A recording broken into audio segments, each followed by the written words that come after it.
اچھا، یہ حضرت ابراہیم کی دعا چل رہی ہے.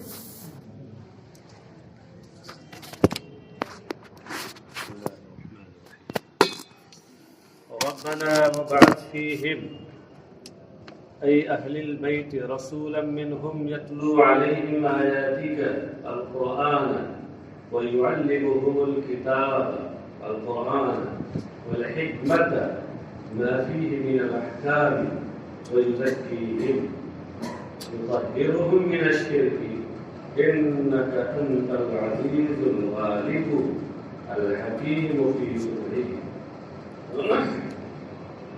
اے ہمارے پروردگار، ان میں یعنی میرے گھر والوں میں انہی میں سے ایک رسول مبعوث کرنا. یہ حضرت ابراہیم نے دعا کی تھی کہ میرے اہل بیت اور میرے اہل خاندان میں انہی میں سے ایک رسول.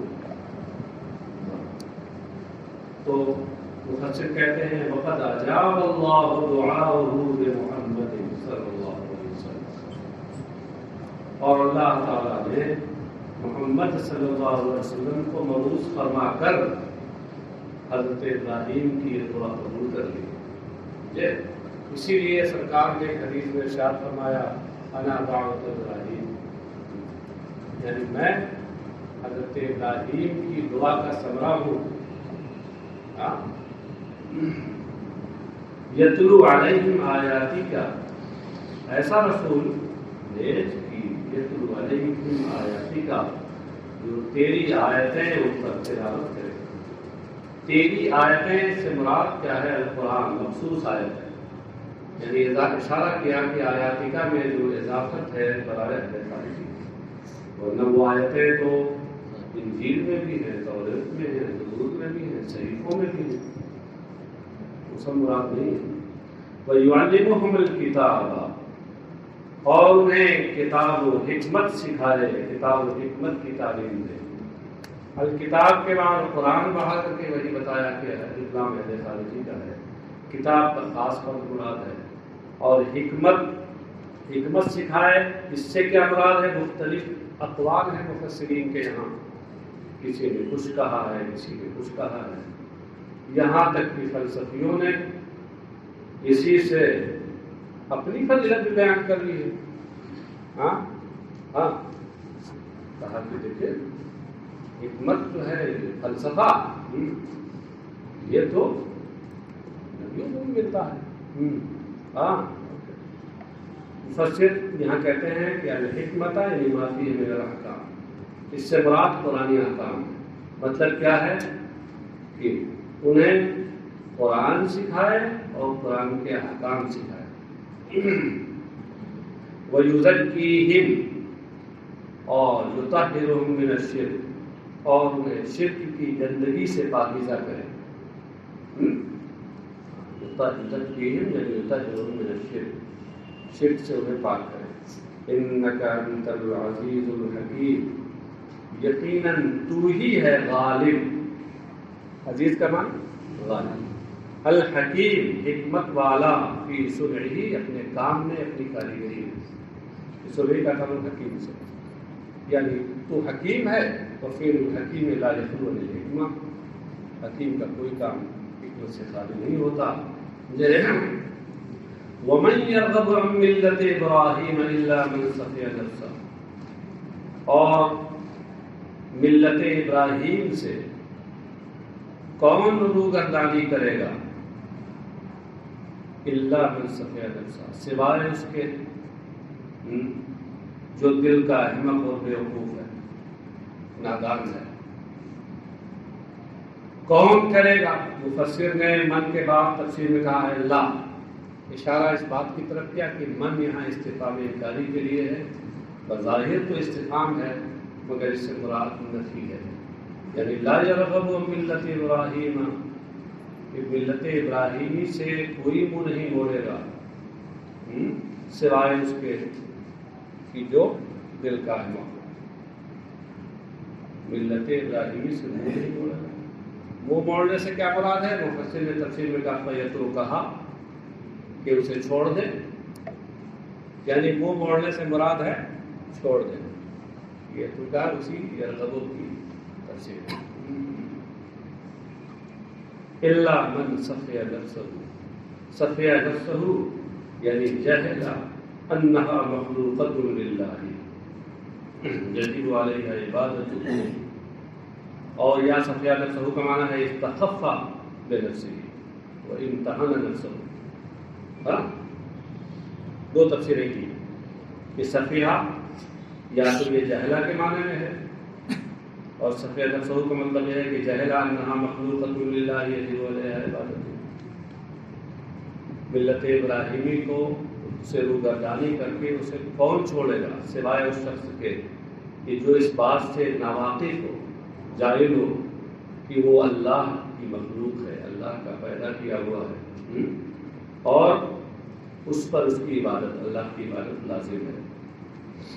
یا صفیہ نفسہ کا مطلب یہ ہے کہ الا من استخف بنفسہ وامتحنہا، جس نے اپنے نفس کو، اپنے آپ کو ہلکا سمجھا اور اس کو بے وقار سمجھا.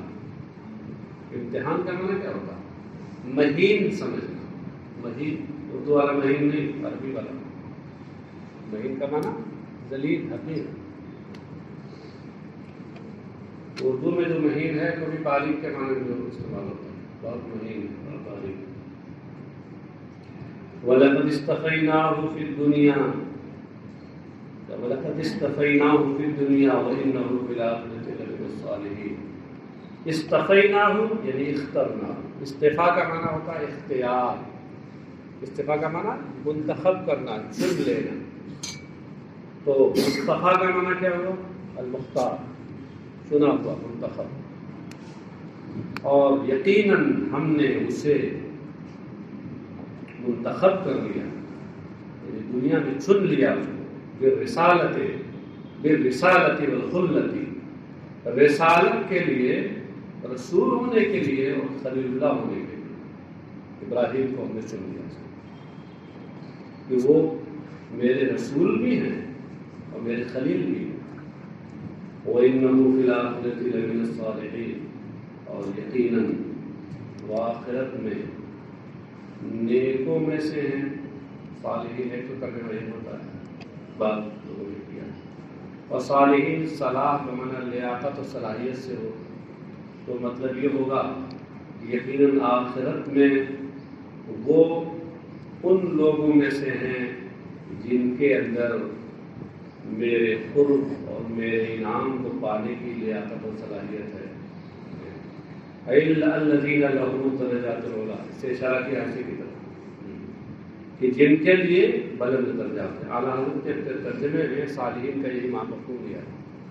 صالحین کو معنی نیک نہیں لیا، صالح تو تھے ہی.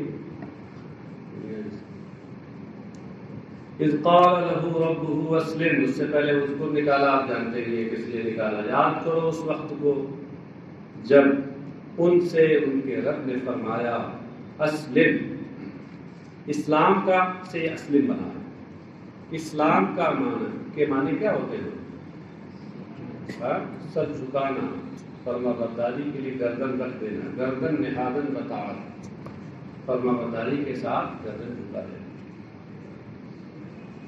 اسلم یعنی انقد للہ، انقد انقیاد سے امر ہے.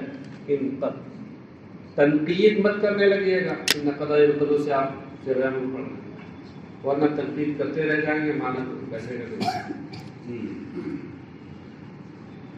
جب ان کے رب نے ان سے فرمایا اسلم یعنی انقد للہ واخلص له دینک، کہ اللہ کے حضور سرنگو ہو جائے اور اپنے دین کو صرف اللہ کے لیے کر، خالص اللہ کے لیے کر.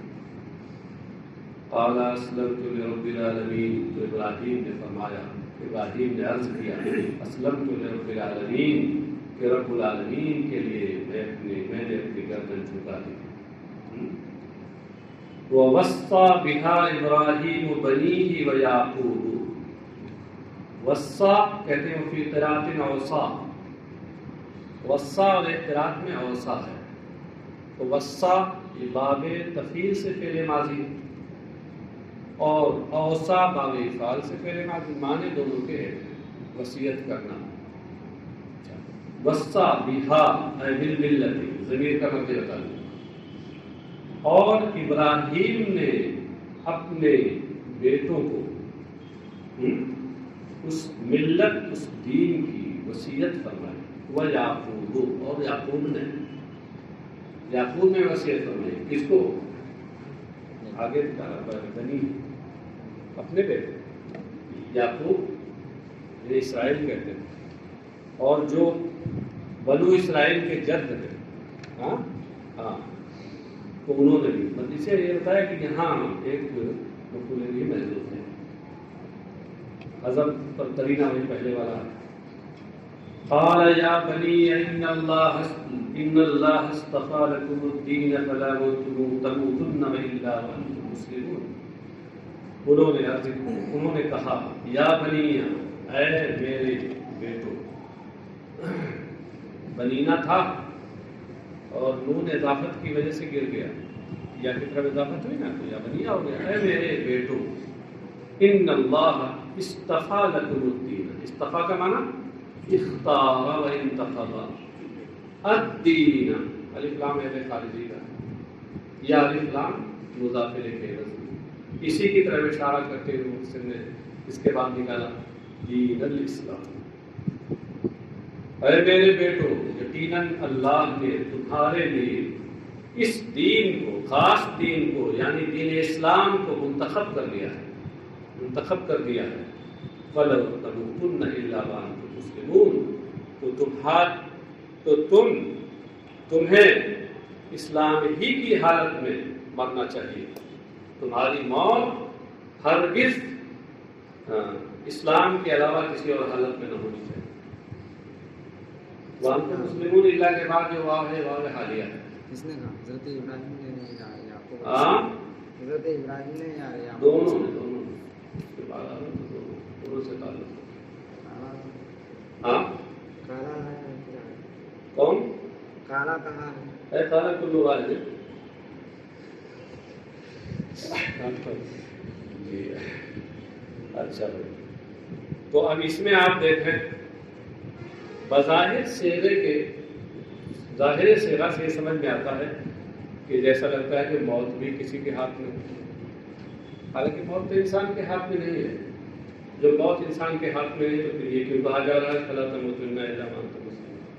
لیکن جو لوگ زبان و بیان کے لوگ پلک سمجھتے ہیں، اس کا نشیب و فراز جانتے ہیں، اس کے لطائف و دقائق اور باریکیوں سے آگاہ ہیں، وہ جانتے ہیں اس طرح کے جملوں کا کیا مطلب ہوتا ہے۔ ہاں مفسر انہی میں سے ہیں، وہ کہہ رہے ہیں ولا تموتن الا وانتم مسلمون کا مطلب یہاں کیا ہے کہ تمہیں اسلام چھوڑنا نہیں چاہیے، اسلام پر ثابت قدم رہنا چاہیے۔ نہا عن ترک الاسلام وامر بالثبات علیہ الی مصادقۃ الموت، اس میں اسلام چھوڑنے سے منع کیا گیا اور موت آنے تک اس پر جمے رہنے کا حکم دیا گیا، ثابت قدم رہنے کا حکم دیا گیا۔ آگے ہے وَأَمْ كُنْتُمْ شُهَدَاءَ، اس کے بارے میں کہہ رہے ہیں کہ یہ جو آیت ہے یہ اس وقت نازل ہوئی جب یہودیوں نے نبی اکرم صلی اللہ علیہ وسلم سے کہا تھا أَلَسْتَ تَعْلَمُ أَنَّ يَعْقُوبَ يَوْمَ مَاتَ أَوْصَىٰ بَنِيهِ بِالْيَهُودِيَّةِ، انہوں نے کہا کیا آپ کو معلوم نہیں ہے کہ یعقوب نے اپنے انتقال کے دن، اپنی رحلت کے دن اپنے بیٹوں کو مذہب یہودیت کو اپنانے کی تاکید فرمائی تھی، کہا تھا اے میرے بیٹوں تم یہودیت نہ چھوڑنا، یہ یہودیوں نے سرکار سے کہا۔ تو اس وقت آیت ہے ام کنتم شہداء اذ حضر یعقوب الموت اذ قال لبنیہ ما تعبدون من بعدی قالوا نعبد الہک والہ آبائک ابراہیم واسماعیل واسحاق الہا واحدا ونحن له مسلمون۔ بلکہ کیا تم لوگ اس وقت حاضر تھے؟ شہداء یہ شہید کی جمع، شہید بمعنی حاضر، اس سے ترجمہ کیا انہوں نے حضوراً، شہداء حضوراً، یہ حضور بھی حاضر کی جمع ہے۔ کیا تم لوگ اس وقت حاضر تھے جب یعقوب کو موت آئی؟ اس حضرت یعقوب الموت ہوئی۔ اس کے بعد ایک ہی اور آ رہا ہے، اذ قال لبنیہ، جب انہوں نے اپنے بیٹوں سے کہا۔ اس دوسرے والے اس کو کہتے ہیں بدل من اذ قبلہ، کہ دوسرا والا جو اذ ہے پہلے والے اس سے بدل ہے، یعنی اذ دونوں عبارتوں میں اذ مضاف ہے اپنے ما بعد جملے کی طرف۔ پہلی جگہ پر اذ مضاف مضاف الیہ سے مل کر مبدل منہ ہے، اور دوسرے والا اذ یہ مضاف مضاف الیہ سے مل کر اس کا بدل ہے۔ ہاں؟ جس وقت انہوں نے اپنے بیٹوں سے کہا تھا ما تعبدون من بعدی اے بعد موتی، انہوں نے یعقوب نے اپنے بیٹوں سے کہا تھا کہ میرے بعد، یعنی میری موت کے بعد، میرے مرنے کے بعد تم کس کی عبادت کرو گے؟ قالوا نعبد الہک و الہ آبائک ابراہیم و اسماعیل و اسحاق، تو انہوں نے کہا تھا کہ ہم آپ کے معبود اور آپ کے آباء و اجداد ابراہیم و اسماعیل و اسحاق کے معبود کی عبادت کریں گے۔ اب یہاں غور کیجیے، ذرا نسب پہ نگاہ ڈالیے۔ حضرت ابراہیم کے دو بیٹے، ایک تو اسماعیل جن کی نسل سے سید الانبیاء صلی اللہ علیہ وسلم، اور دوسرے حضرت اسحاق جن کی نسل سے سب انبیاء بنی اسرائیل۔ حضرت اسحاق کے بیٹے یعقوب، ہاں حضرت اسحاق کے بیٹے یعقوب۔ تو اب یہ بتائیے کہ حضرت یعقوب کے والد کون ہوئے؟ اسحاق۔ ابراہیم دادا ہوئے اور اسماعیل کون ہوئے؟ تو چچا ہوئے۔ لیکن آبائکہ سے بدل ہے سب، ابراہیم اور اسماعیل اور اسحاق، تو آباء میں اسماعیل کو بھی شامل کیا ہے نا۔ ابراہیم اور اسحاق تو ہے ہی ہے،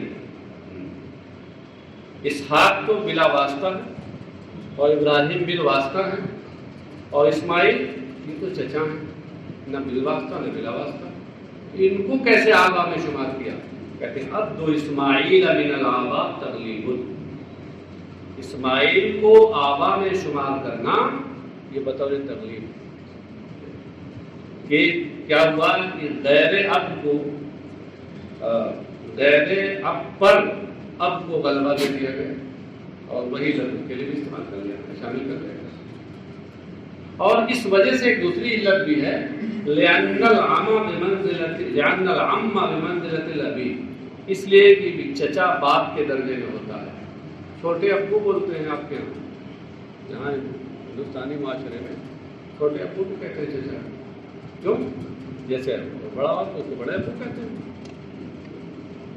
الہ واحدہ، ہم آپ کے معبود اور آپ کے آباء و اجداد ابراہیم و اسماعیل و اسحاق کے معبود، ایک معبود کی ہم عبادت کریں گے، یہ الہ واحدہ، یہ الہ کا سے بھی بدل ہے۔ وَنَحْنُ لَهُ مُسْلِمُونَ، اور ہم اس کے حضور گردن جھکانے والے ہیں۔ مسلمون میں اسلام سے کوئی معنی نہیں۔ اب کہتے ہیں کہ وَأَمْ بِمَانَ حَمْزَةِ الْإِنْكَارِ، یہاں جو ام آیا ہے شروع میں، ام کنتم شہداء، اس میں ام یہ حمزہ انکار کے معنی میں ہے۔ مطلب یہ ہے کہ اس میں استفہام کا معنی ہوتا ہے، آپ جانتے ہیں استفہام کبھی استفہام انکاری بھی ہوتا ہے، نفی کا معنی ہے۔ تو یہاں وہی ام استفہام کے معنی میں ضرور ہے، مگر استفہام انکاری والے معنی میں۔ تو ام کنتم شہداء، کیا تم حاضر تھے؟ یعنی نہیں حاضر تھے۔ لم تحضروه وقت موتہ، یعنی یعقوب کی موت کے وقت تم وہاں حاضر نہ تھے۔ فکیف تنسبون الیہ ما لا یلیق بہ، تو تم کیوں کر ان کی طرف ایسی بات منسوب کر رہے ہو جو ان کے شاید نشان نہیں، جو ان کے لائق نہیں۔ تلک امۃ قد خلت لها ما کسبت ولکم ما کسبتم ولا تسألون عما كانوا يعملون۔ اس میں دیکھیے تلک کا مبتدا ہے اور امۃ یہ خبر ہے نا، اور تلک سے اشارہ کس کی طرف ہے؟ ابراہیم یعقوب کے طرف، اور ان کی اولاد کی طرف۔ اب سوال یہ پیدا ہوا کہ یہ سب سے مذکر ہیں تو تلکا کیوں لایا گیا؟ ہاؤلائے یا اولائکا کہا جاتا، یہ کہنا چاہیے تھا۔ ہاں تو اس کا جواب دیا وَالنِّسَاء لِتَانِیثِ خَبَرِهِ، اور تلکا کو یہاں مؤنث لایا گیا خبر کے مؤنث ہونے کی وجہ سے کہ خبر امتن ہے، خبر کی کبھی کبھی رعایت کی جاتی ہے، بلکہ بعض موقع پر تو رعایت اولا ہوتی ہے، جیسے ضمیر اگر مرجع اور خبر کے درمیان واقع ہو تو اس صورت میں کہتے ہیں رعایت خبر اولا۔ تذکیر و تانیث میں خبر کی رعایت وہاں اولا ہوتی ہے۔ تلکا یہ مبتدا ہے اور اس تلکا سے ابراہیم و یعقوب اور ان کے فرزندوں کی جانب اشارہ ہے، اور النساء لتانیث خبری، اور تلکا کو یہاں مؤنث لایا گیا ہے اس وجہ سے کہ اس کی خبر امت المؤنث ہے۔ تلکا امتن، وہ ایک قوم تھی، قد خلت اے سلفت جو گزر چکی، خلا یخلو خلوًا کا معنی مزہ بھی ہوتا ہے، ایام الخالیہ بولتے ہیں، اس کا معنی ہوتا ہے ایام الماضیہ، گزرے ہوئے ایام۔ لہا ما کسبت، اس کے لیے اس کے اعمال جو اس نے کیے، بات سے مراد اعمال، ما کسبت ہے ما فعل، اس کے لیے اس کے اعمال ہیں جو اس نے کیے۔ پھر من العمل نکال کر کے یہ بتایا کہ ما سے مراد عمل ہے۔ پھر آئے جزاؤہ، یہ دوسری تفسیر جو کی ہے، اس سے یہ بتانا مقصود ہے کہ ما سے پہلے مضاف محذوف ہے۔ لہا ما کسبت کا مطلب ہے لہا جزاؤ ما کسبت، ہاں یعنی ان لوگوں کے لیے ان کے عمل کی جزا ہے۔ یہ جو جملہ بیچ میں آ گیا تلک امۃ قد خلت لہا ما کسبت ولکم ما کسبتم، استئناف، یہ جملے مستأنفہ، ولکم ما کسبتم، اور تمہارے لیے تمہارے اعمال، ان کے لیے ان کے اعمال اور ان کا بدلہ، اور تمہارے لیے تمہارے اعمال اور ان کا بدلہ۔ اس میں لکم میں خطاب یہودیوں سے، وَلَا تُسْأَلُونَ عَمَّا كَانُوا يَعْمَلُونَ، اور وہ جو کام کرتے تھے ان کے بارے میں تم سے پوچھا نہ جائے گا، كَمَا لَا يُسْأَلُونَ عَنْ عَمَلِكُمْ، جیسے کہ ان سے تمہارے عمل کے بارے میں نہیں پوچھا جائے گا۔ جو جس ہر شخص سے اس کے عمل کے بارے میں پوچھا جائے گا، دوسرے کے عمل کے بارے میں نہیں پوچھا جائے گا۔ وَلَا تَزِرُ وَازِرَةٌ وِزْرَ أُخْرَىٰ، قرآن کریم میں آیا۔ کہ یہ جو جملہ ہے وَلَا تُسْأَلُونَ عَمَّا كَانُوا يَعْمَلُونَ، والجملۃ تاکید لما قبلہ، یہ ما قبل کی تاکید ہے، اس لیے کہ ما قبل میں جو یہ کہا گیا ہے کہ لہا ما کسبت ولکم ما کسبتم، اس جملوں کا بھی مطلب یہی ہے کہ تمہارے لیے تمہارے اعمال اور ان کے لیے ان کے اعمال، مطلب یہ ہے کہ ان کے اعمال کے بارے میں تم سے نہیں سوال ہوگا، تمہارے اعمال کے بارے میں ان سے سوال نہیں ہوگا۔ وہی مفہوم اس جملے سے سمجھا جا رہا تھا، لا تسألون عما كانوا يعملون، یہ جملہ لا کر کے اسی مفہوم کو دوبارہ ادا کر دیا تو تاکید ہو گئی۔ تاکید کا مطلب کیا ہوتا ہے؟ ایک مفہوم کو دوبارہ ذکر کرنا۔ وقالوا كونوا هودا او نصارى تهتدوا قل بل ملة ابراهيم حنيفا وما كان من المشركين۔ قالوا، یہودیوں، یہ قالوا میں ضمیر جو واو ہے اس کا مطلب یہود، یہودی مدینہ کے یہودی اور نجران کے عیسائی ہیں، یعنی الگ الگ۔ مدینہ کے یہودیوں نے کہا تھا کہ یہودی ہو جاؤ، اور نجران کے عیسائیوں نے کہا تھا کہ عیسائی ہو جاؤ تو راہیاب ہو جاؤ۔ کہتے او للتفصیل، کونوا ہودا و نصارا میں جو او ہے یہ تفصیل کے لیے۔ وقائل الاول یہود المدینہ وقائل النصارى والثانی نصارى نجران، پہلے قول کے کہنے والے، پہلی بات کے کہنے والے مدینے کے یہود ہیں، دوسری بات کو کہنے والے نجران کے عیسائی ہیں۔ قل یعنی قل لہم، آپ ان سے فرما دیجئے، بل ملت ابراہیم حنیفا، ملتہ منصوب ہے، اس سے پہلے تبعو نکال کر کے اشارہ کیا کہ یہ مفعول بھی ہے تو اس کا فعل ناصب نتبع محذوف ہے، بلکہ ہم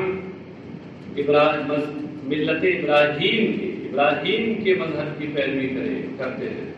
حنیفہ، یہ حنیف حال من ابراہیم، یہ ابراہیم سے حال ہے، ابراہیم کے مذہب کی ہم پیروی کرتے ہیں۔ وہ ابراہیم کہ حنیفاً یعنی مائلاً عن الادیان کلہا الی الدین القیم، کہ جو تمام دینوں کو چھوڑ کر کے ایک دین حق اور دین صحیح کی جانب مائل تھے۔ اصل میں حنیف جو ہے حنفا بمعنی مالا سے بنا، حنفا بمعنی مالا، تو حنیف کا معنی ہوا مائل۔ کیا مطلب ہے مائل؟ المائل عن الادیان الباطلہ الی الدین الحق وما كان من المشرکین، اور وہ مشرکوں میں سے نہ تھے۔ قولو، اب یہاں خطاب مسلمانوں سے ہے، تم کہو آمنا باللہ وما انزل الینا وما انزل الی ابراہیم واسماعیل واسحاق ویعقوب والاسباط وما اوتی موسیٰ وعیسیٰ وما اوتی النبیون من ربہم لا نفرق بین احد منہم ونحن له مسلمون۔ بہت آسان ہے، اور اے مسلمانوں تم یہ کہو کہ ہم ایمان لائے اللہ پر اور اس کتاب پر جو ہماری طرف نازل کی گئی یعنی قرآن، اور ان کتابوں پر اور ان صحیفوں پر جو ابراہیم پر اتارے گئے، من صحف العشر، حضرت ابراہیم پر 10 صحیفے اترے تھے، تو یہ ماں مطلع میں ماں سے مراد وہی 10 صحیفے ہیں۔ ان 10 صحیفوں پہ ایمان لائے کہ جو حضرت ابراہیم پر اتارے گئے تھے، وہ اسماعیل و اسحاق و یعقوب والاسباط، اور جو اسماعیل، اسحاق، یعقوب ان پر اتارے گئے، والاسباط یعنی اولاد ہی اور ان کی جو اولاد پر تھا، اسباط صدق کی جمع ہے اور صدق ولد کے معنی ہے۔ وما اوتی موسیٰ، اور جو اور اس کتاب پہ ایمان لایا جو حضرت موسیٰ کو دی گئی، ہاں کون سی کتاب تھی؟ من التوراۃ، وعیسیٰ، اور عیسیٰ کو جو دی گئی یہ کون تھی؟ من الانجیل۔ وما اوتی النبیون من ربہم، اور ان کتابوں پر جو ان کے رب کی جانب سے نبیوں کو عطا کی گئی، یعنی من الکتب والآیات، کتابوں پر اور نشانیوں یعنی معجزات پر ہمیں ایمان لائے۔ ماں سے مراد ہے کتابیں اور معجزات ہیں۔ لا نفرق بین احد منہم، ہم ان میں سے کسی کے درمیان تفریق نہیں کرتے۔ تفریق کا مطلب ہے کہ ایمان کے معاملے میں تفریق نہیں کرتے، سب پر ایمان رکھتے ہیں۔ یہ مطلب نہیں کہ سب کو ہم پر اللہ سمجھتے ہیں، یہ نہیں مطلب ہے۔ تفریق نہیں کرتے کا مطلب یہ ہے کہ ایمان لانے میں فرق نہیں کرتے، ورنہ درجات کے حساب سے تو ہم فرق مراتب کرتے ہیں۔ تلک الرسل فضلنا بعضهم، تلک الرسل فضلنا بعضهم علی بعض منهم من کلم اللہ ورفع بعضهم درجات، اس سے سمجھ میں آ رہا کہ یہ فرق مراتب ہے۔ اچھا صاحب، ہم ان میں سے کسی کے درمیان تفریق نہیں کرتے۔ فنؤمن ببعض ونکفر ببعض، کہ ہم کسی پر ایمان لائیں اور کسی کا انکار کریں، جیسے یہودی اور عیسائی کرتے ہیں۔ وَنَحْنُ لَهُ مُسْلِمُونَ، اور ہم ان کی حدود گردن جھکانے والے ہیں، اطاعت و فرمان